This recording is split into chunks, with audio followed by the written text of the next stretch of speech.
Terceiro fundamento, versículo 12 e 13 que nós lemos, eu chamo de condição. Condição aqui no sentido de estado.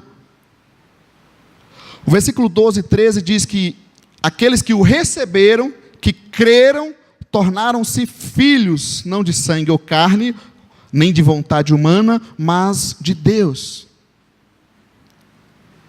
O amor de Deus, ele é um amor pelo direito que ele tem como Criador, pela revelação que ele tem se revelado à criatura, mas também pela condição, ou seja, a condição que ele quer que eu e você viva.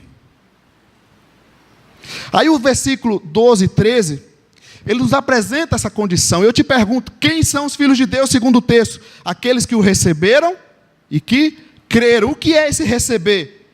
Vou usar a figura aqui daquele que mora na rua. Muitos moradores de rua, ele tem uma família. Aconteceu algum trauma, algum problema, e ele prefere viver na liberdade, entre aspas, da rua, do que viver com a família. Aqueles que o receberam, eu diria que é como voltar para casa. Mas aqueles que também creram, aqueles que voltam a viver os princípios da casa.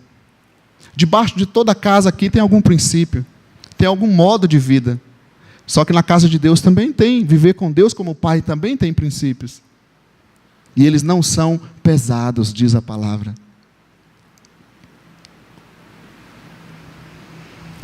Essa condição de filho, de andar com Deus, de estar na casa do Pai, de ter a presença dEle, de ter sua palavra, e não viver como um visitante, como um estranho. Para nós, mesmo nós que andamos tanto tempo que a gente se reúne, eu me pergunto, parece que muitas vezes eu estou vivendo como um estranho, e não naquela condição de filho que chega diante do Pai, e aquilo que eu peço no nome dEle, aquilo é me concedido, aquilo que eu abro o meu coração para Ele, Ele me responde. Na condição de filho, eu não sou um visitante na presença de Deus, eu sou filho, desde que eu tenha recebido e crido no nome dEle. Aqueles que o receberam, que creram no seu nome, tornaram-se filhos. Todo mundo é filho de Deus? Todo mundo é filho de Deus? Hã? Não, gente, vocês são muito maus, preconceituosos. Segundo o texto bíblico, quem que é filho de Deus? Filho, não criatura. Criaturas são todas as pessoas, mas quem que é filho de Deus?